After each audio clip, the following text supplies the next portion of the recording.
Hello everyone, स्वागत है आप सबका आपके अपने चैनल sscupscpdf.com पे। गाइस, हमारा चल रहा है ये session about child development and pedagogy, जिसमें हम डिस्कस करते आ रहे हैं अब तक थ्योरीज के बारे में।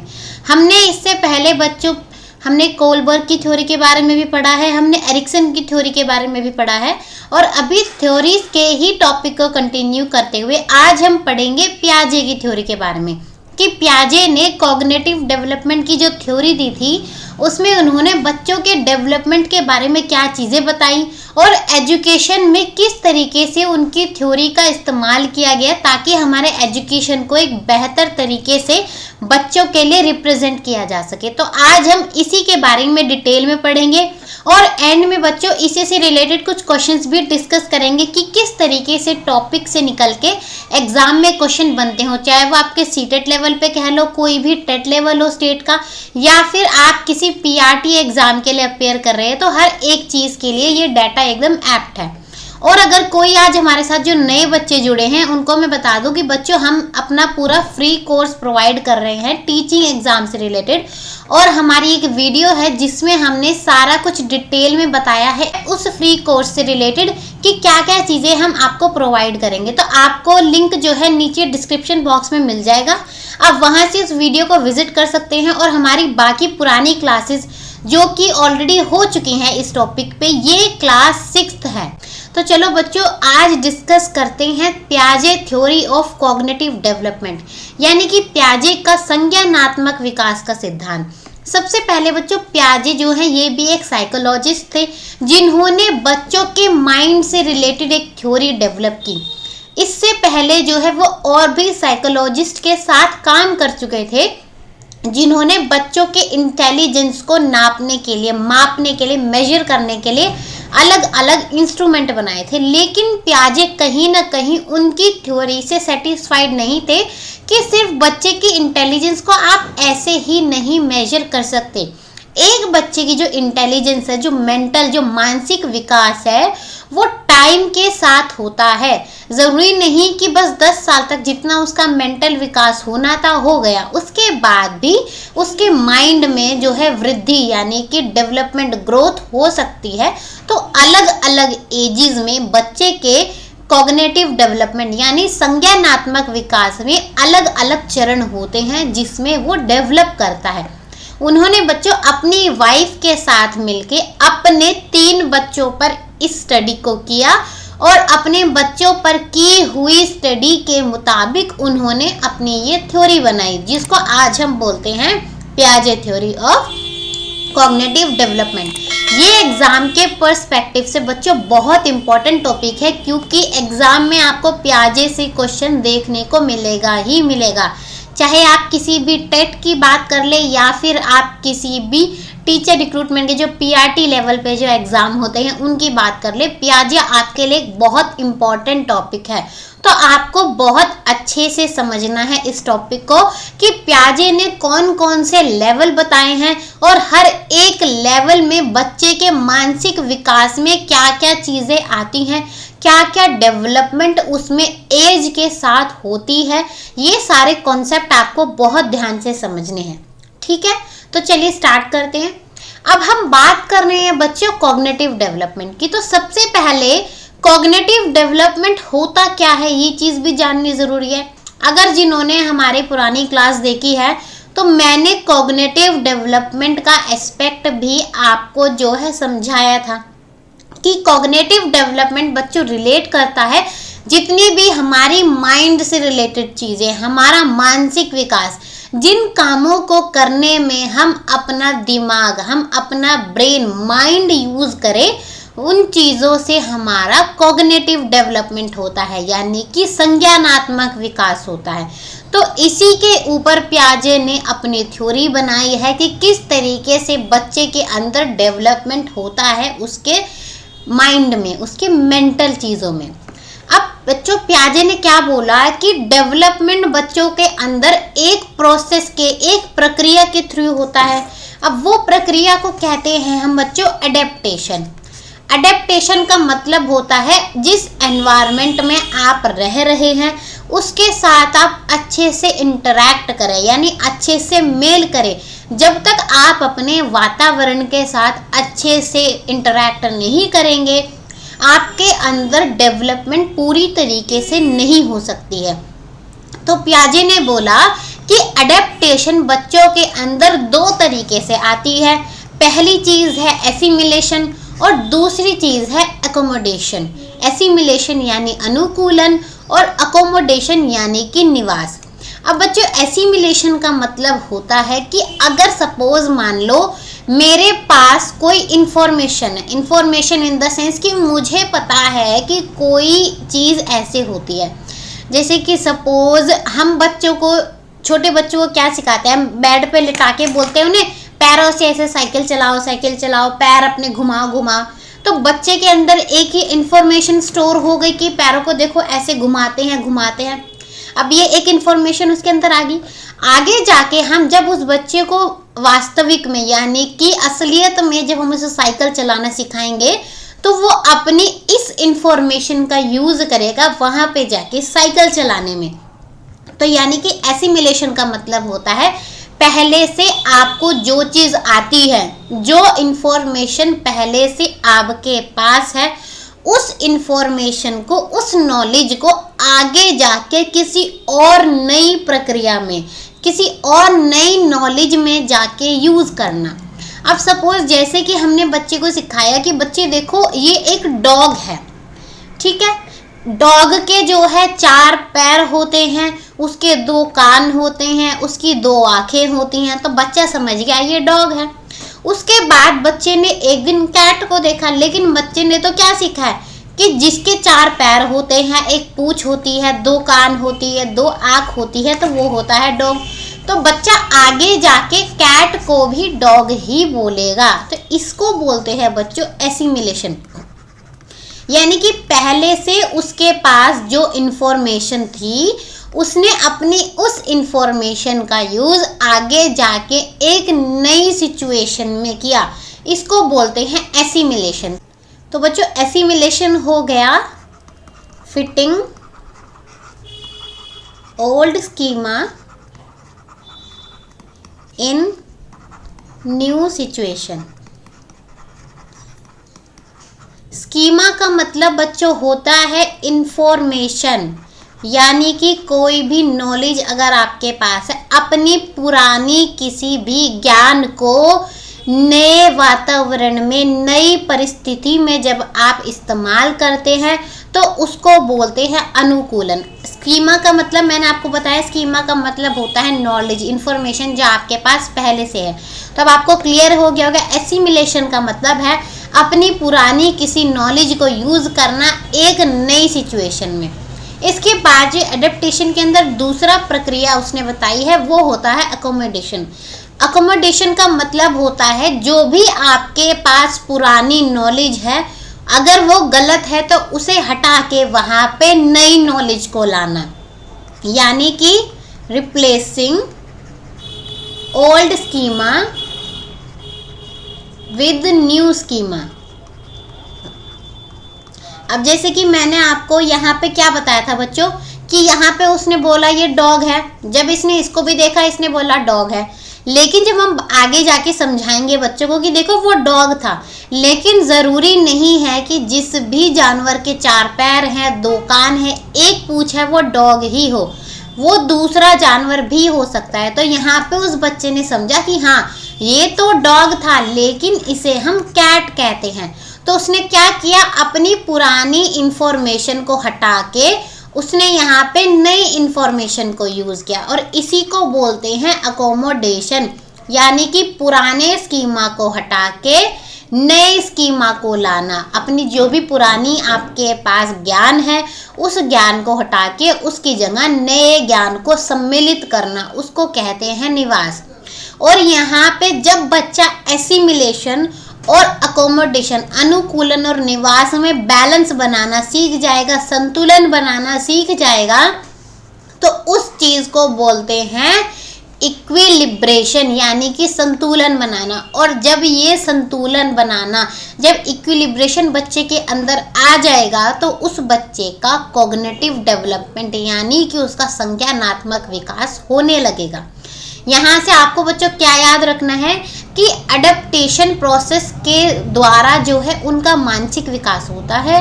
और एडेप्टेशन के अंदर दो चीज़ें आती हैं, पहली होती है एसिमिलेशन, दूसरा होता है एकोमोडेशन। एसिमिलेशन का मतलब होता है अपनी कोई भी पुरानी इंफॉर्मेशन है उसका यूज़ करना किसी नई सिचुएशन में। और अकोमोडेशन का मतलब होता है जो भी आपके पास पुरानी इंफॉर्मेशन थी उसको हटा के उसकी जगह नई इंफॉर्मेशन का यूज़ करना। और जब आप एसिमिलेशन और अकोमोडेशन दोनों में बैलेंस बनाना सीख जाएंगे तो उसको बोलेंगे इक्विलिब्रेशन, यानी कि उसके बाद आपका मेंटल विकास, आपका कॉग्निटिव डेवलपमेंट होने लगेगा। ये चीज़ें क्लियर हैं। एसिमिलेशन और अकोमोडेशन से अक्सर क्वेश्चन बन सकते हैं, तो आपको ये चीज़ें याद रखनी है जो चीज़ें मैंने आपको बताई हैं। और हाँ बच्चों, नोट्स आपको मिलेंगे तो वहाँ पे आपको इसकी डिफ़ाइन मिलेगी। अभी सिर्फ मैंने आपके लिए सिर्फ पॉइंट्स लिखे हैं, लेकिन नोट्स में आपको इनकी डेफिनेशन साथ में मिलेगी, तो आपको कोई भी मतलब टेंशन लेने की ज़रूरत नहीं है। अब इसके बाद बच्चों स्टेजेस की बात करते हैं। हमने समझ लिया कॉग्निटिव डेवलपमेंट क्या होता है, अब कॉग्निटिव डेवलपमेंट कैसे होता है। अब बात करेंगे कि पियाजे ने कौन कौन सी स्टेजेस बताई हैं, यानी कि कौन कौन से चरण में बच्चे का दिमाग में विकास होता है, संज्ञानात्मक विकास होता है। सबसे पहली स्टेज होती है बच्चों सेंसरी मोटर स्टेज, जो कि होती है 0 से 2 साल तक। इसके बाद होती है प्री ऑपरेशनल स्टेज, जो कि होती है 2 से 7 साल तक। इसके बाद है कंक्रीट ऑपरेशनल स्टेज, जो कि होती है 7 से 11 या फिर 6 से 11। और अगली होती है फॉर्मल ऑपरेशन स्टेज, जो कि होती है 12 साल से लेके आगे जितना भी आपका अडल्टहुड चलता है जब तक। अब हम बच्चों डिटेल में इन्हीं स्टेजेस के बारे में पढ़ेंगे कि पियाजे ने हर एक स्टेज में क्या बताया है कि बच्चे के अंदर इस स्टेज के अंदर क्या क्या उसके अंदर मेंटल रिलेटेड चेंजें आती हैं, मानसिक रिलेटेड चेंज आते हैं। तो आज हम उनके बारे में डिस्कस करेंगे। सबसे पहली स्टेज 1 होती है सेंसरी मोटर स्टेज, यानी कि जब बच्चा 0 से लेके 2 साल तक का होता है तो वो बच्चा इस स्टेज के अंदर आता है। अब मैंने देखो आपको क्या बताया था, पहले भी मैं एक्सप्लेन कर चुकी हूँ कि जो इस एज का बच्चा होता है वो ज़्यादा चीज़ें नहीं कर पाता।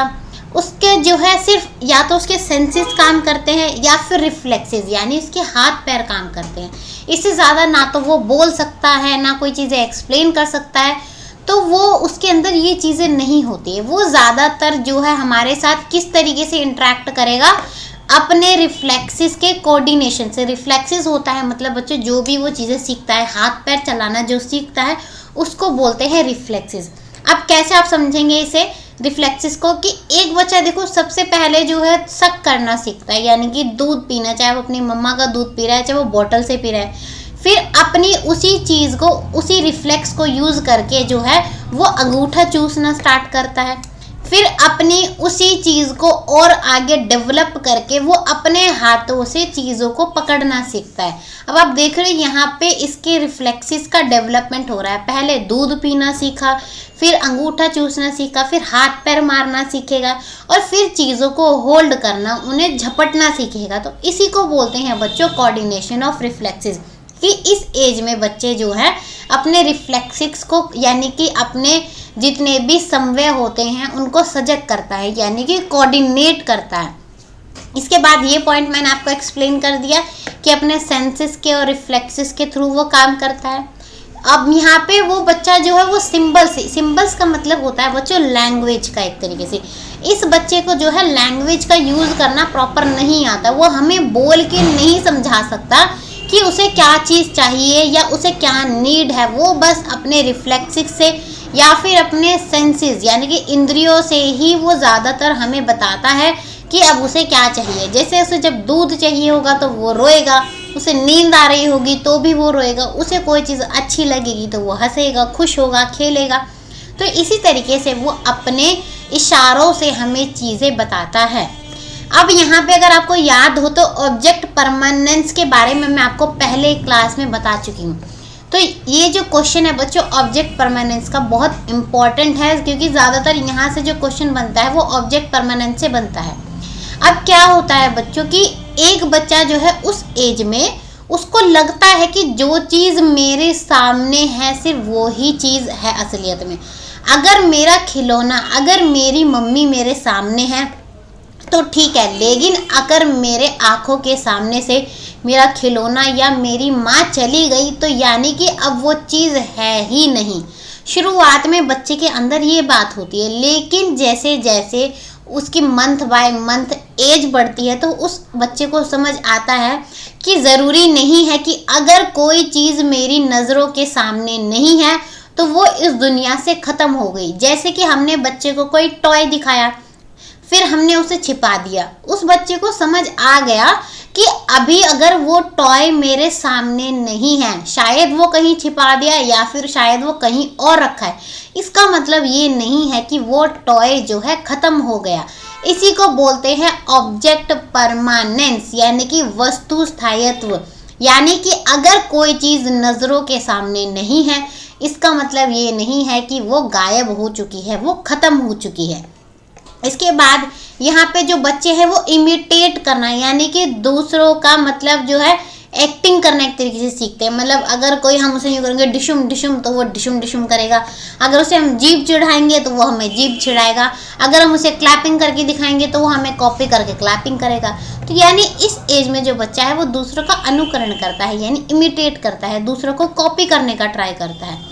इसके बाद मैंने आपको बताया कि यहाँ पे बच्चे की जो है कोई लैंग्वेज नहीं होती, कोई सोचने की प्रक्रिया नहीं होती है, उसको बस सिंपल चीज़ें समझ आती है। हाँ, मेरे को जो मिल गया मैं खुश हूँ, अगर मेरे को वो चीज़ नहीं चाहिए तो मैं रोऊंगा।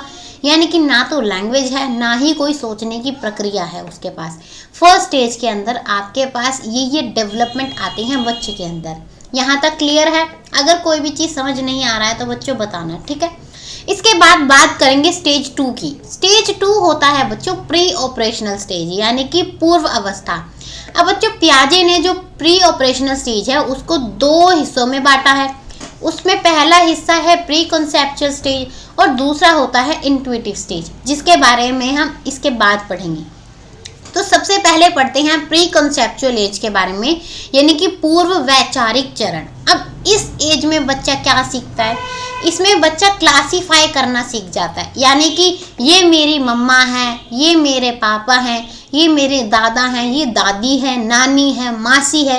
वो क्लासीफाई करना सीख जाता है कि ये पर्सन कौन है, ये ग्लास है, ये बॉटल है, ये खाना है। मतलब इस तरीके से सिंपल क्लासिफिकेशन उसे आ जाता है। इसके बाद यहाँ से और जो इम्पोर्टेंट चीज़ बनती है कि इस टाइम पे बच्चे की जो सोचने की क्षमता है वो संवाहक होती है, यानी कि ट्रांसडक्टिव होती है, यानी कि इलॉजिकल रीजनिंग होती है। अब आप इसे कैसे समझते हैं कि अभी मैंने आपको क्या बताया था कि एक बच्चा क्या बोलेगा, इसके देखो 4 पैर हैं, 2 कान हैं और इसके एक पूंछ है, तो ये कैट है। नहीं, मुझे नहीं पता, आपने मुझे बताया था ये भी कैट है, काऊ भी कैट है, हर एक जानवर उसके लिए कैट है। यानी उसकी लॉजिक नहीं होता उनके सोचने के पीछे। उसको आपने जो एक बार समझा दी चीज़, हाँ वो वही है, कोई लॉजिक नहीं है चीज़ों में। नहीं, ये जो है मेरा स्पाइडरमैन है, ये स्पाइडरमैन है, मैं स्पाइडरमैन हूँ, और आप जो हैं आप मेरे पापा नहीं हैं, आप मेरी मम्मी नहीं हैं। मतलब चीज़ों के पीछे कोई लॉजिक नहीं होता है, इलॉजिकल बातें वो करते हैं क्योंकि उनमें इतनी क्षमता ही नहीं होती कि वो किसी भी लॉजिक को समझ सके। इसके बाद आता है कि इन बच्चों में एनिमिज्म होता है, यानी कि कल्पनाशील शक्ति होती है। ये जो है बड़ी जल्दी किसी भी चीज़ को जो है एनिमेट कर लेते हैं, इमेजिन कर लेते हैं। सपोज जैसे आप देख सकते हैं कि इस इमेज में एक बच्चा जो है अपनी झाड़ू पे घूम रहा है और कह रहा है ये मेरा घोड़ा है, चल मेरे घोड़े, चल मेरे घोड़े। या फिर जो है जब वो खेलने लगेंगे, प्लेस करेंगे, तो बोलेंगे कि ये जो है मेरी डॉल है और इसकी शादी हो रही है, ये मेरा घर है, ये असली के पैसे हैं। यानी कि इमेजिनेटिव चीज़ें, कल्पनाशील बातें ज़्यादा करते हैं। इसलिए हम इसको बच्चों इलॉजिकल रीजनिंग भी बोलते हैं कि कुछ भी लॉजिक लगा के अपनी बात कह देते हैं। इसके बाद इन बच्चों में एक और बात होती है कि ईगोसेंट्रिक होते हैं, उदासीन होते हैं। यानी कि इन्हें लगता है कि जो भी चीज़ें हो रही हैं हर एक चीज़ मेरे लिए हो रही है। जैसे कि बारिश हुई तो वो बच्चा बोलेगा कि बारिश सिर्फ मुझे खुश होने करने के लिए हुई है, मैं ना बारिश में बहुत खुश होता हूँ, इसलिए भगवान जी ने आज मेरे लिए बारिश कर दी। या फिर अगर कोई बच्चा कार में कहीं जा रहा है तो बोलेगा देखो ये जो सूरज है ना वो मेरे साथ चल रहा है, जो पेड़ है वो मेरे साथ चल रहे हैं। यानी कि ईगोसेंट्रिक का मतलब है कि हर एक चीज़ जो भी हो रही है वो सिर्फ मेरे लिए हो रही है, सारी चीज़ें के होने के पीछे की वजह मैं हूँ। यानी कि बच्चे के अंदर एक मैं की भावना होती है, सब मुझसे प्यार करते हैं, सब कुछ मेरा है, सब मेरे लिए होगा, ये चीज़ बच्चों के अंदर होती है। ये आपको क्लियर है यहाँ पे कि प्री कंसेप्चुअल स्टेज में बच्चे के अंदर ये चीज़ें होती हैं। इसके बाद इसी में जो दूसरा फेज है उसे बोलते हैं इंट्यूटिव फेज, यानी कि सहज चरण। अब इसमें क्या है, बच्चे और ज़्यादा चीज़ों को अच्छे से क्लासीफाई सीखना सीख जाते हैं। वहाँ पे तो क्या था कि बच्चे क्लासीफाई करते हैं, ये मम्मी है, पापा है, दादा है, दादी है। लेकिन इस एज में आके बच्चा सीख जाता है कि चाहे एप्पल है, चाहे बनाना है, चाहे गुआवा है, चाहे ग्रेप्स है, हर एक चीज़ दिखने में अलग है, हर एक चीज़ का अपीयरेंस अलग है, लेकिन सारे के सारे फ्रूट्स हैं। अब बच्चे के अंदर पहले क्या चीज़ थी, नहीं आपने तो मुझे बताया था कि फ्रूट तो रेड कलर का होता है, ये फ्रूट नहीं है। तो इस टाइम पे जो बच्चा होता है वो चीज़ों को क्लासीफाई करना सीख जाता है, अपना इलॉजिकल लॉजिक हटा के लॉजिक चीज़ें थोड़ी बहुत बोलनी स्टार्ट कर देता है। इसके बाद यहाँ पे एक चीज़ और है कि इनकी जो थिंकिंग होती है बच्चे, वो कॉन्ट्राडिक्शन से भरी होते हैं, यानी कि विरोधाभासों से भरी होती है। कॉन्ट्राडिक्शंस क्या होती है कि आपने जो चीज़ बोली, सपोज आपने बोला कि ये ना मेरी कैट है, आपने कोई पिलो बनाया उसको बोल दिया ये मेरी कैट है, फिर थोड़ी देर बाद बोलेंगे नहीं ये मेरी कैट नहीं, ये मेरा डॉग है, फिर थोड़ी देर बाद बोलेंगे नहीं ये तो मेरा पिलो ही है। मतलब कि अपनी बातें पे बहुत कॉन्ट्राडिक्ट करते हैं, यानी कि उन्हें पता ही नहीं होता कि वो बोल क्या रहे हैं। उसी बात को कभी कुछ बोलेंगे, फिर उसी बात को कुछ और बोलेंगे, इसको बोलते हैं कॉन्ट्राडिक्शन। यानी कि उनकी जो सोच होती है वो विरोधाभासों से यानी कॉन्ट्राडिक्शन से भरी होती है। इसके बाद आपको जो इम्पोर्टेंट दो चीज़ें और याद रखनी है कि इनके अंदर एक तो रिवर्सिबिलिटी नहीं होती है, दूसरा कंजर्वेशन नहीं होता है। अब रिवर्सिबिलिटी और कंजर्वेशन ध्यान से समझना। रिवर्सिबिलिटी का मतलब होता है कि उन्हें ये चीज़ समझ नहीं होती है कि अगर आप किसी की बहन हो तो आपकी बहन के पास भी एक बहन है जो कि आप हो। सपोज ये एक लड़की है और उसके पास एक सिस्टर है, तो उसे पता है कि हाँ ये मेरी बहन है, लेकिन उसे ये नहीं पता कि अगर आप इसकी बहन हो तो ये भी तो आपकी बहन ही है ना। मतलब चीज़ों का रिवर्सिबल प्रोसेस उन्हें नहीं पता होता, अतिक्रमण की अनुपस्थिति होती है उनके अंदर। इसको बोलते हैं रिवर्सिबिलिटी का कॉन्सेप्ट। ये चीज़ इनके अंदर नहीं होती है। और दूसरा जो कॉन्सेप्ट है जो इनके अंदर नहीं होता वो होता है कंजर्वेशन। अब कंजर्वेशन का मतलब क्या है कि आप अगर एक बच्चे को ये वाली सिचुएशन दिखाओगे जहाँ पे इतनी बॉल्स है और एक ये वाली सिचुएशन दिखाओगे जहाँ पे बॉल्स इस तरीके से रखिए, अगर आप किसी बच्चे से पूछोगे कि बताओ कि इनमें से कहाँ पे ज़्यादा बॉल्स है, तो वो हमेशा इसको बोलेगा कि यहाँ पे ज़्यादा बॉल्स है, क्योंकि यहाँ पे देखो इकट्ठी हो रखी है और यहाँ पे फैली हुई है दोनों जगह बराबर बॉल्स। वहाँ पे भी 9 बॉल्स है, यहाँ पे भी 9 बॉल्स है, लेकिन वो हमेशा इस तरफ बोलेगा कि यहाँ पे ज़्यादा बॉल्स हैं। इसको बोलते हैं कंजर्वेशन। यानी कि वो क्वांटिटी और जो चीज़ें होता है उसमें ढंग से समझ नहीं सकता, उसके हिसाब से जो चीज़ उसे फैली हुई दिख रही है वो चीज़ ज़्यादा है और जो चीज़ उसे जो है इकट्ठी दिख रही है वो चीज़ कम है। अब अगर मैं आपको ये चीज़ एक और एग्जांपल से समझाऊं कि सपोज़ मान लो एक ग्लास में आपने बच्चे को पानी दिया, ठीक है, फिर आपने सेम इसी पानी को एक ऐसे पतले से ग्लास में डाल दिया और आप अगर पूछो कि बताओ किस में पानी ज़्यादा है, तो वो बच्चा बोलेगा कि इसमें पानी ज़्यादा है क्योंकि इसे वो चीज़ बड़ी लग रही है। हालांकि इसमें भी उतना ही पानी था, इसमें भी इतना ही है, लेकिन बच्चा देख के बताएगा जो चीज़ ज़्यादा फैली हुई है, जो चीज़ ज़्यादा बड़ी लग रही है उसके हिसाब से वो ही चीज़ ज़्यादा है। इसको बोलते हैं लॉ ऑफ कंजर्वेशन। ये चीज़ इस एज के बच्चों में नहीं होती है। तो यहाँ से आपको ये चीज़ें याद रखनी है। सबसे ज़्यादा जो यहाँ से क्वेश्चन बनते हैं बच्चों, वो बनते हैं रिवर्सिबिलिटी और कंजर्वेशन से, कि क्या प्री ऑपरेशनल स्टेज में बच्चों के अंदर रिवर्सिबिलिटी और कंजर्वेशन का कॉन्सेप्ट यानी कि उत्क्रमण या फिर संरक्षण होता है या फिर नहीं होता है। तो आपका आंसर होगा बच्चों नहीं होता है। यहाँ तक क्लियर है। अगली स्टेज पे बढ़ते हैं। अब अगली स्टेज इसके बाद बच्चों आती है कंक्रीट ऑपरेशनल स्टेज। इसमें बच्चे जो हैं कंक्रीट यानी कंक्रीट जिन्हें हम देख सके उन चीज़ों को जल्दी अच्छे से समझने लगते हैं। ये इसका मेन आइडिया है। अब इसके बाद इसके अंदर बच्चों में क्या क्या चेंजेस आते हैं। इस टाइम पे जो बच्चा है वो लॉजिकल थिंकिंग करने लगता है, यानी तर्क सम्मत सोच उसके अंदर आ जाती है। उसकी बातें ज़्यादा इलॉजिकल नहीं होती, उसकी बातों के पीछे लॉजिक होता है। इसके बाद बच्चा जो है इंडक्टिव अप्रोच का यूज़ करना स्टार्ट कर देता है। अब इंडक्टिव अप्रोच क्या होता है बच्चों? इंडक्टिव अप्रोच यानी कि आगमनात्मक दृष्टिकोण का मतलब होता है कि अगर आपको जो है सपोज मैं समझाऊं कि मैंने आपको क्वेश्चन बताया मैथ्स का, मैं आपको एग्जांपल दे रही हूँ कि आपने क्वेश्चन करे होंगे ना, ये a+b के होल स्क्वायर वाले क्वेश्चन करे होंगे आपने। तो यहाँ पे आपको क्वेश्चन दे दिया 2x + 4, इसका क्वेश्चन करो। तो आप इसे करके बताएंगे कि 2x का स्क्वायर प्लस में 4x का स्क्वायर प्लस में 2x 4। सेम आपने इसको एक क्वेश्चन और बता दिया कि ये वाला क्वेश्चन करो, तो आपने बच्चों को बताया कि ये वाला भी ऐसे ही सॉल्व होएगा। अभी यहाँ पे तो है आप बच्चों को स्पेसिफिकली चीज़ें करके दिखा रहे हैं, लेकिन जब आप 3-4 चीज़ें ऐसी करके दिखा देंगे उसके बाद आप बताएंगे कि आपने देखा इन सब में ना एक चीज़ कॉमन थी कि हम हर एक क्वेश्चन को एक सेम तरीके से सॉल्व कर रहे थे। तो यहाँ पे आपने बच्चे को बताया कि मैंने यहाँ पे एक फॉर्मूला यूज़ करा है हर एक चीज़ में, यानी कि पहले आपने बच्चे को स्पेसिफिकली अलग अलग चीज़ें सिखाई, उसके बाद आप उसको एक जनरल चीज़ पे ले गए। इसी को बोलते हैं बच्चों इंडक्टिव अप्रोच, यानी कि पहले बच्चा हर एक चीज़ को समझेगा, पैटर्न को समझता है, और इसके बाद वो एक जनरल कॉन्सेप्ट पे आता है कि अच्छा यहाँ पे 2 है, यहाँ पे 3 है, फिर यहाँ पे 4 आएंगी, फिर 3 आएगी, 2 आएगा, 1 बिंदी आएगी।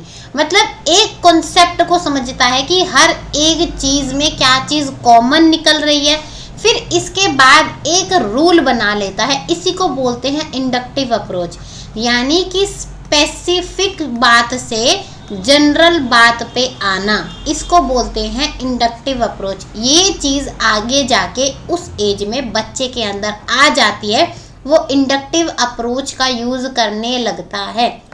जैसे कि उसको हम प्लांट्स दिखाएंगे, बच्चों ये लीफ है, ये इस शेप की होती है, ये एक और पेड़ की लीफ है, ये इस शेप की होती है, ये अपनी इस लीफ से खाना बनाते हैं, ये अपनी इस लीफ से खाना बनाते हैं। और आगे जाके बच्चा जो है एक अकेला कॉन्सेप्ट, एक जनरल कॉन्सेप्ट ले आएगा कि हर एक प्लांट जो है, हर एक ट्री जो है वो अपनी लीफ के थ्रू, अपनी लीव्स के थ्रू खाना बनाता है।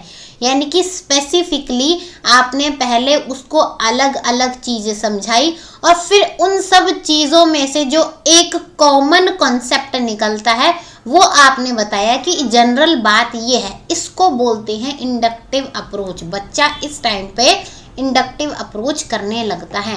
अगर क्लियर ना हो तो बताना। इंडक्टिव अप्रोच आगे जाके भी एक सेशन में आपको स्पेशली इंडक्टिव और डिडक्टिव एक थिंकिंग होती है, इसके बारे में एक्सप्लेन किया जाएगा। यहाँ पे बस आपको इतना समझना है कि इंडक्टिव अप्रोच इस टाइम पे सीख जाता है, यानी कि स्पेसिफिक बातों से जनरल बातों पे आना। इसके बाद मैंने आपको क्या बताया था, पिछली स्टेज में बच्चे के अंदर ईगोसेंट्रिज्म आता है कि हर चीज़ मेरे लिए हो रही है। तो इस स्टेज में आके बच्चे के अंदर से ये चीज़ ख़त्म हो जाती है कि हर एक चीज़ ज़रूरी नहीं है कि मेरे लिए ही हो रही हो। इसके बाद यहाँ पे बच्चा कंजर्वेशन सीख जाता है, यानी समझ जाता है कि ज़रूरी नहीं है चीज़ें अगर फैली हुई हैं, चीज़ें अगर किसी लंबी चीज़ में है तो वो ही चीज़ ज़्यादा है। ये चीज़ बच्चा सीख जाता है। मैंने अभी आपको पहले ही अभी एक्सप्लेन किया है। इसके बाद रिवर्सिबिलिटी भी बच्चों को आ जाती है, यानी कि एक बच्चे को समझ आ जाता है कि अगर मेरे पास एक बहन है तो मेरी बहन के पास भी एक बहन है। ये होता है रिवर्सिबल कॉन्सेप्ट, यानी कि उत्क्रमण ये भी बच्चे के अंदर आ जाता है। इसके बाद यहाँ पे एक और चीज़ जो बच्चा सीखता है वो सीखता है बच्चों सीरियलाइजेशन। सीरियलाइजेशन मतलब चीज़ों को अरेंज करना, बड़े से छोटे को अरेंज करना, छोटे से बड़े को अरेंज करना, या फिर कौन है जिसकी जो या ना तो सबसे छोटा है ना तो सबसे बड़ा है। मतलब एक तरीके से बच्चों को चीज़ों को सीरियल वाइज लगाना बच्चे को इस एज में आ जाता है। यहाँ तक क्लियर है सारे कॉन्सेप्ट? थोड़ा सा लंबा है, थोड़ा सा कॉम्प्लिकेटेड है थ्योरी, तो हर एक चीज़ को ध्यान से समझना। जो पॉइंट ना समझ आए बच्चों रिवर्स करके पॉज करके दोबारा से उसको समझ लेना। और अगर फिर भी डाउट लगता है तो कमेंट बॉक्स में ज़रूर कमेंट करना, ठीक है। जब भी सेशन होगा लाइव आपको वो दोबारा से एक्सप्लेन कराया जाएगा, ताकि आपका कोई भी कॉन्सेप्ट ऐसा ना हो कि कोई चीज़ आपको समझ नहीं आई है। इसके बाद बच्चों बात करेंगे स्टेज 4 की। स्टेज 4 होती है फॉर्मल ऑपरेशनल स्टेज, यानी कि औपचारिक परिचालन चरण। तो इस स्टेज में क्या होता है कि बच्चा जो है एब्स्ट्रैक्ट यानी कि अमूर्त सोच करने लगता है। अब एब्स्ट्रैक्ट का मतलब क्या होता है? अब पिछले स्टेज में क्या था? कंक्रीट सोच थी, यानी जो चीज़ें मुझे दिख रही हैं वो सिर्फ उसी के बारे में सोच सकता था। लेकिन इस एज में क्या होता है, बच्चा एब्स्ट्रैक्ट भी सोच सकता है। जैसे कि हम बच्चों को क्या कहते हैं कि एज्यूम करो, चलो अपने माइंड में इमेजिन करो कि ऐसे ऐसे एक लड़का था, वो वहाँ पे गया, उसने एक प्लांट देखा। मतलब कुछ भी सोचने की, इमेजिन करने की क्षमता अपने माइंड में कि शायद ऐसे हुआ होगा, यानी कि माइंड में जब वो सोच सके, सामने उसे चीज़ नहीं दिख रही है। आप सपोज जैसे कि आप अगर एग्ज़ाम में जो है कोई क्वेश्चन सॉल्व करने बैठे हैं, तो कई बार क्या होता है आप सोचते हैं अच्छा बुक में ऐसे ऐसे पेज था, वहाँ पे ऐसे ऐसे लिखा हुआ था।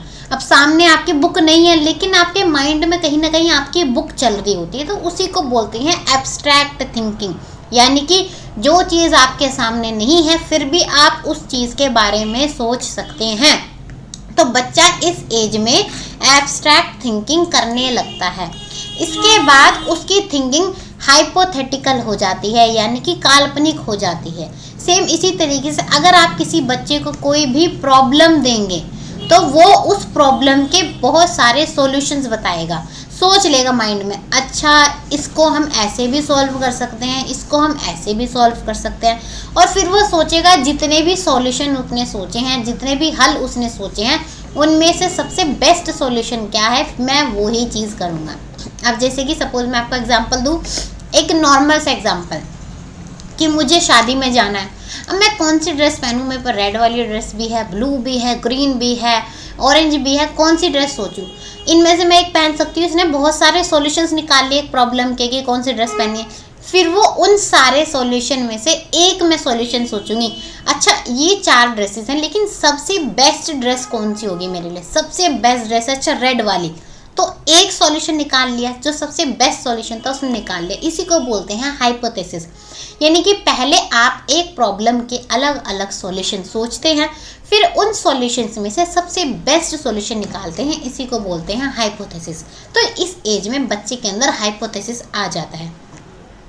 अब मैंने आपको जैसे एब्स्ट्रैक्ट थिंकिंग बताया था कि कंक्रीट क्या होगा, बच्चा सोचेगा बस हाँ ये मेरे को सामने दिख रहा है, ये स्टैचू ऑफ लिबर्टी है। लेकिन जब बच्चा एब्स्ट्रैक्टली सोचने लगेगा तो खाली इसको वो स्टैचू ऑफ लिबर्टी की नज़रों से नहीं देखेगा, वो उसे ये भी देखेगा कि ये क्यों बना, ये बना फ्रीडम के लिए, जस्टिस के लिए, लिबर्टी के लिए, इन चीज़ों के लिए बना। यानी कि कोई चीज़ सामने है, उसके पीछे का थॉट प्रोसेस क्या है, वो चीज़ें भी आती हैं बच्चों एब्स्ट्रैक्ट थिंकिंग में। इसके बाद जो नेक्स्ट चीज़ बच्चा सीखता है वो सीखता है चीज़ों को जनरलाइज करना। अब जनरलाइज का मतलब क्या होता है बच्चों, मैंने आपको पहले भी एक्सप्लेन किया था कि अपनी कोई भी नॉलेज को कहीं और यूज़ करना। जैसे कि आपने सपोज मान लो मैथ्स करना सीखा है, अब आप उस मैथ्स का यूज़ आगे जाके साइंस में भी कर सकते हैं, क्योंकि साइंस में भी हमें आगे जाके इक्वेशन सॉल्व करनी होती है। या फिर आपने जो है घर पे खाना बनाना सीखा है और आप उस खाने बनाने की सीखने की चीज़ को अपने स्कूल में होम साइंस के सब्जेक्ट में यूज़ करें। मतलब कि अपनी एक जगह की नॉलेज को कहीं और यूज़ करना, उसको बोलते हैं जनरलाइज करना, यानी कि ज्ञान का सामान्यकरण करना। समझ आ गया कि अपने एक किसी नॉलेज को किसी और अलग सिचुएशन में अप्लाई करना, यूज़ करना, उसे बोलते हैं जनरलाइजेशन।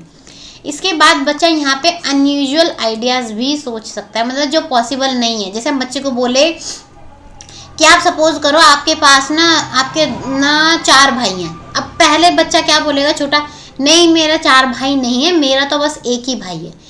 लेकिन इस स्टेज में आके बच्चा अनयूजुअल यानी कि जो चीज़ें असामान्य हैं उनके बारे में भी सोच सकता है कि हाँ मेरे 4 भाई हैं, अगर मेरे 4 भाई होते तो ऐसा होता, अगर मेरे पास जो है 2 मम्मी होती तो ऐसा होता। मतलब जो अनयूजुअल चीज़ें हैं वो भी सोचने में वो सक्षम होता है। बच्चों ये चीज़ें आती हैं आपकी फॉर्मल ऑपरेशन में।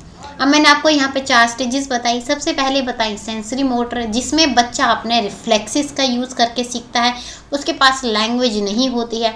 दूसरी मैंने आपको बताई प्री ऑपरेशनल, जहाँ पे बच्चा जो है इलॉजिकल बातें करता है, लैंग्वेज सीख जाता है थोड़ी बहुत, उसके अंदर कंजर्वेशन का कॉन्सेप्ट नहीं होता, रिवर्सिबिलिटी का कॉन्सेप्ट नहीं होता।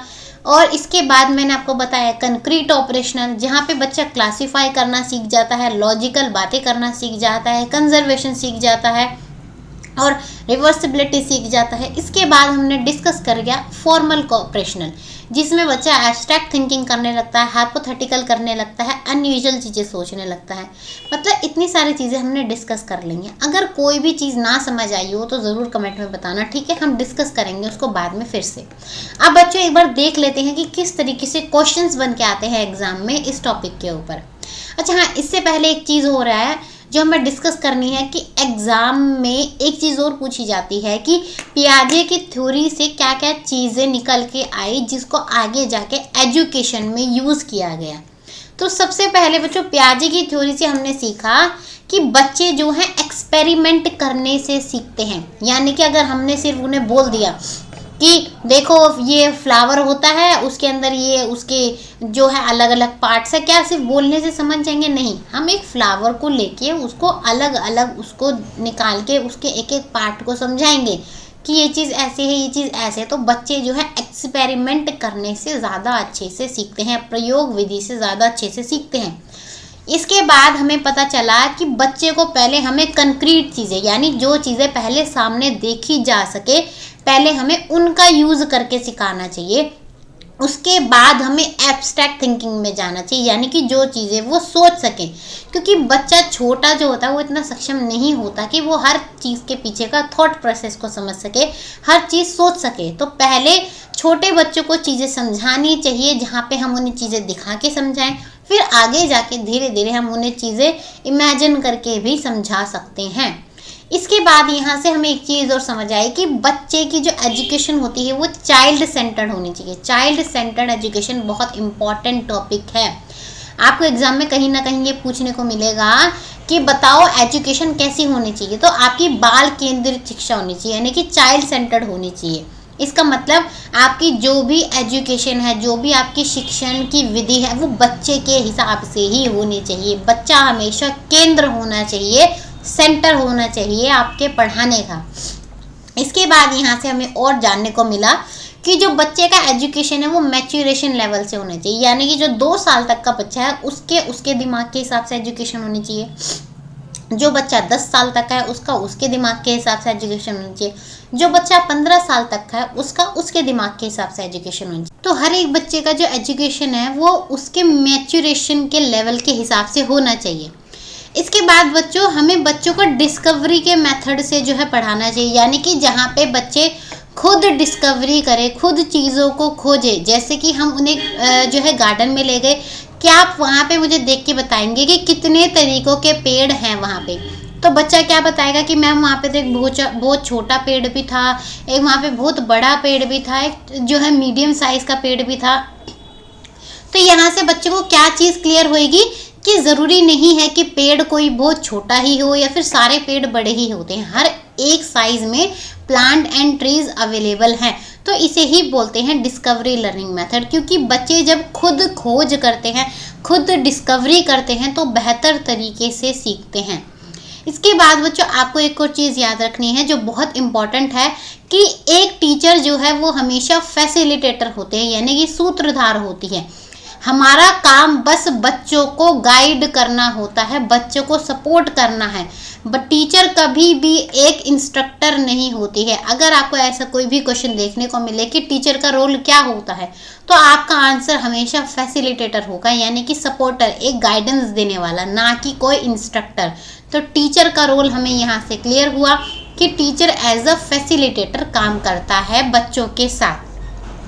अभी हमने अपनी जितनी भी थ्योरी थी सब चीज़ें डिस्कस कर ली हैं बच्चों। अब हम डिस्कस करेंगे कुछ क्वेश्चंस कि कैसे क्वेश्चंस बन के आते हैं पियाजे की थ्योरी के ऊपर से। और हमने एक चीज़ और सोची कि अब हम जो अपना लाइव सेशन रखने वाले हैं 1 हफ्ते के बाद, उसमें हम उन्हीं बच्चों की क्वेरीज को सॉल्व करेंगे जो मेरे आंसर्स देते हैं, क्योंकि वो बच्चे जो हैं टॉपिक को समझने के लिए मेहनत कर रहे हैं। प्लस अगर मैं बोलती हूँ कि आप कमेंट कीजिए तो वो मेरी बातों को रिस्पॉन्ड कर रहे हैं। अगर आप मेरी बातों को रिस्पॉन्ड नहीं कर रहे हैं तो आप अगर लाइव सेशन में मेरे से कोई क्वेश्चन पूछेंगे तो मुझे नहीं पता कि आपको वो चीज़ें समझ पहले आ चुकी हैं या नहीं आ चुकी हैं, क्योंकि आप मेरी बात सुन ही नहीं रहे कि कमेंट भी करना होता है, आंसर में सिर्फ वीडियो देखते हैं और एंड टाइम पे आपकी बहुत सारी क्वेरीज आ जाएंगी जिन्हें एक साथ सॉल्व करना पॉसिबल नहीं हो पाएगा। इसलिए आपको बोला जाता है कि साथ के साथ कमेंट कीजिए। अगर हमें कोई चीज़ लगती है कि आपका आंसर गलत है तो हम आपको जब भी कमेंट बॉक्स में आंसर भी करते हैं। और फिर भी अगर आपकी कोई क्वेरी है, कोई टॉपिक से रिलेटेड कोई चीज़ है जो आपको क्लियर नहीं हो रही, उसके लिए हम आपका लाइव सेशन रखेंगे। तो जो बच्चे हमारा कमेंट में जो है रिप्लाई करेंगे, हम उन्हीं को प्रायोरिटी देंगे अपने आने वाले लाइव सेशन में। ये आपके लिए एक और इम्पॉर्टेंट जो है अपडेट थी लाइव सेशन से रिलेटेड। और हाँ, मैं एक चीज़ और बता दूं कि बच्चे बोलते हैं कि हम 11 बजे क्लास नहीं देख पाए, हमने लेट क्लास देखी तो इसलिए हमने आंसर नहीं किया। बच्चों, चाहे वर्किंग हो, चाहे आप कहीं भी काम कर रहे हो, कुछ भी हो रीज़न कि आप उस टाइम पे बिजी थे, तो आप जिस टाइम भी क्लास देखते हैं आप उसी टाइम उसका आंसर करिए। जैसे ही आपको क्वेश्चन स्क्रीन पे दिखता है, वीडियो को पॉज करना, पहले खुद समझना और उसका आंसर करना, फिर देखना कि क्या आपको जो क्वेश्चन समझाया जा रहा है, आपने जो आंसर टिक करा है, क्या वो ही मैम ने भी आंसर बताया है समझा के। तो आपको ये चीज़ करनी है ताकि पहले आप खुद ट्राई करें कि आपको कोई कॉन्सेप्ट कितना समझ आया, फिर उसके बाद आप देखें कि मैंने आपको क्या समझाया, किस तरीके से क्वेश्चन को सॉल्व करना है। इससे आपकी भी प्रैक्टिस होती है। तो यानी कि जिस टाइम भी आप देखें आप उसी टाइम उसका आंसर करें, चाहे आप वट एवर टाइम, मतलब आप दिन में देख रहे हैं, आप रात में देख रहे हैं, आफ्टरनून में देख रहे हैं, ये आपकी चॉइस है। आपके पास जब टाइम हो उस टाइम आप आंसर करिए वीडियो को देख के। तो सबसे पहला क्वेश्चन बच्चों है इसमें कि वो कौन सी स्टेज है जहाँ पे बच्चा लॉजिकली चीज़ों के बारे में सोचना स्टार्ट करता है।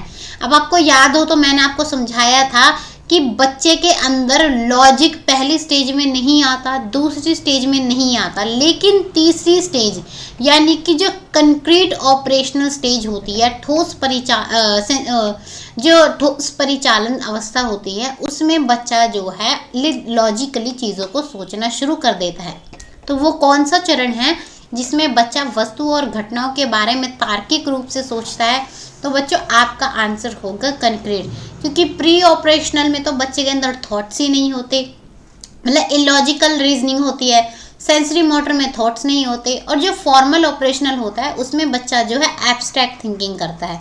तो ऑप्शन कौन सा सही है? ऑप्शन सही है बी, यानी कि कंक्रीट ऑपरेशनल। यहाँ पे बच्चा लॉजिकली सोचना स्टार्ट कर देता है। इसके बाद नेक्स्ट क्वेश्चन है कि वो कौन सी स्टेज है जहाँ पे बच्चा कंक्रीट चीज़ों के बारे में सोचना शुरू कर देता है। अब आप देखेंगे कि कहीं ना कहीं ये चीज़ क्वेश्चन थोड़ा सेम है, बस लैंग्वेज चेंज कर दी है। तो इसका आंसर आप मुझे कमेंट बॉक्स में बताएंगे कि कंक्रीट चीज़ों के बारे में कब बच्चा लॉजिकली यानी कि ठोस प्रस्तावों के बारे में तार्किक रूप से कब बच्चा सोचना शुरू कर देता है। कमेंट बॉक्स में आप मुझे इसका आंसर करेंगे, मैं आपको नहीं बता रही हूँ क्योंकि मैंने अभी आपको एक्सप्लेन किया है।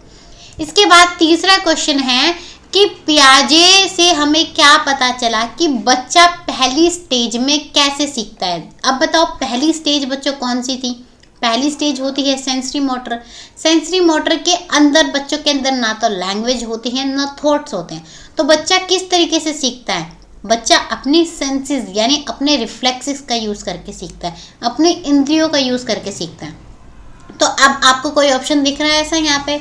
तो यस, पहला ही ऑप्शन है जो आपका आंसर है। देखो, सेंसरी मोटर में एब्स्ट्रैक्ट थिंकिंग नहीं कर पाएगा, लॉजिकल थिंकिंग नहीं कर पाएगा, लैंग्वेज होती ही नहीं है, तो आपका आंसर क्या बता? वो हुआ ऑप्शन ए, यानी कि सेंसेस, यानी कि इंद्रियों का उपयोग करके बच्चा कोई भी चीज़ सीखता है। इसके बाद अगला क्वेश्चन है बच्चों कि पियाजे की जो स्टेज है कॉग्निटिव डेवलपमेंट की, उसमें सेंसरी मोटर स्टेज किससे जुड़ी हुई है? यानी कि जो पहली स्टेज है उसमें बच्चा क्या करता है? मैं आपको सिर्फ समझा रही हूँ, इसका आंसर भी आप मुझे कमेंट बॉक्स में बताएंगे। एक तो क्वेश्चन 2 हो गया और क्वेश्चन 4 भी। सबसे पहला है नकल करता है, उसके बाद दूसरा है प्रॉब्लम खुद सॉल्व करता है, समस्याएं हल करता है, तीसरा है खुद इंटरप्रेट कर सकता है, खुद व्याख्या कर सकता है, और चौथा है सोशल के बारे में, सोशल इशू, सामाजिक जो भी मुद्दों है उनके बारे में डिस्कस करता है, चिंतित रहता है। तो इन चारों में से कौन सा ऑप्शन सही है सेंसरी मोटर से रिलेटेड, ये आप मुझे आंसर में बताएंगे। मैं आपको समझा चुकी हूँ, आप आंसर कर सकते हैं। अगर आपने ढंग से समझी है क्लास तो आप आराम से आंसर कर पाएंगे। इसके बाद अगला क्वेश्चन है कि ऑब्जेक्ट परमानेंस कौन सी स्टेज से रिलेटेड है? ये भी बहुत इजी है, स्टेज 1, स्टेज 2, स्टेज 3, स्टेज 4। इसमें समझाने वाला कोई भी ऐसा कॉन्सेप्ट नहीं है। तो इसका आंसर भी आप मुझे बताएंगे कि वस्तु स्थायित्व किस अवस्था में होता है। इसके बाद बच्चों नेक्स्ट क्वेश्चन है कि कॉग्निटिव जो स्ट्रक्चर है जब वो मॉडिफाई होता है, यानी जो संज्ञानात्मक संरचना है जब वो मॉडिफाई होती है तो उसको क्या बोलते हैं? अब आप यहाँ ऑप्शन दे रखे हैं, आपको ऑप्शन मिला है एसिमिलेशन, परसेप्शन, स्कीमा, अकोमोडेशन। अब देखो, स्कीमा तो हो नहीं सकता योजना, स्कीमा का मतलब तो सिर्फ इंफॉर्मेशन होता है। अब परसेप्शन भी नहीं होता, परसेप्शन का मतलब होता है सोचने का तरीका, अब वो भी नहीं हो सकता। अब ऑप्शन 2 बचे आपके पास, ऑप्शन बचा ए एसिमिलेशन, मिलाना, या फिर ऑप्शन डी अकोमोडेशन यानी निवास। अब आप सोचो, मैंने आपको क्या बताया था कि वो कौन सा प्रोसेस है जिसमें बच्चा अपनी पुरानी इंफॉर्मेशन को हटा के नई इंफॉर्मेशन को लगाता है, यानी कि जो अपने सोचने का तरीका है उसको मॉडिफाई, संशोधित करता है। तो वो कौन सा प्रोसेस था? देखो, एसिमिलेशन में आपको समझाया गया था कि एसिमिलेशन में पुरानी ही इंफॉर्मेशन का यूज़ करता है, लेकिन अकोमोडेशन में आपको सिखाया गया था कि अकोमोडेशन में बच्चा जो है नई इंफॉर्मेशन को यूज़ करता है और पुरानी को हटा देता है। तो यानी कि आपका ऑप्शन यहाँ पे आंसर होगा ऑप्शन डी, यानी कि निवास। इसमें बच्चे का जो कॉग्निटिव स्ट्रक्चर है, जो संज्ञानात्मक संरचना का जो स्ट्रक्चर है वो संशोधित होता है, यानी कि मॉडिफाई होता है। इसके बाद नेक्स्ट क्वेश्चन है कि फॉर्मल ऑपरेशनल स्टेज का सबसे इम्पॉर्टेंट कैरेक्टरिस्टिक यानी कि विशेषता क्या है? अब सबसे पहले आप देखो, फॉर्मल से आपको एक चीज़ माइंड में क्लिक करनी चाहिए हमेशा कि एब्स्ट्रैक्ट थिंकिंग। आपको ये चीज़ें याद रखनी है कि देखो, सेंसरी मोटर से सबसे पहले आपको क्लिक करना चाहिए रिफ्लेक्सेस माइंड में या फिर सेंसेस। इसके बाद आपको प्री ऑपरेशनल से हमेशा क्लिक करना चाहिए माइंड में। यहाँ पे जो बच्चा है, बच्चे उसके अंदर कंजर्वेशन नहीं होता या फिर रिवर्सिबिलिटी नहीं होती। इसके बाद आप बात करेंगे कॉन्क्रीट की, तो कॉन्क्रीट में बच्चा जो है लॉजिकल थिंकिंग करने लगता है। और इसके बाद जब आप करेंगे बात फॉर्मल की, तो फॉर्मल में बच्चा एब्स्ट्रैक्ट थिंकिंग करने लगता है। तो यहाँ पे फॉर्मल में आपका आंसर क्या है? यहाँ पे है एब्स्ट्रैक्ट थिंकिंग, यानी कि इस टाइम पे बच्चा सामान्य सोच, एब्स्ट्रैक्ट थिंकिंग करने लगता है, यानी कि जो चीज़ें सामने उसके मौजूद नहीं है वो उनके बारे में भी सोच सकता है।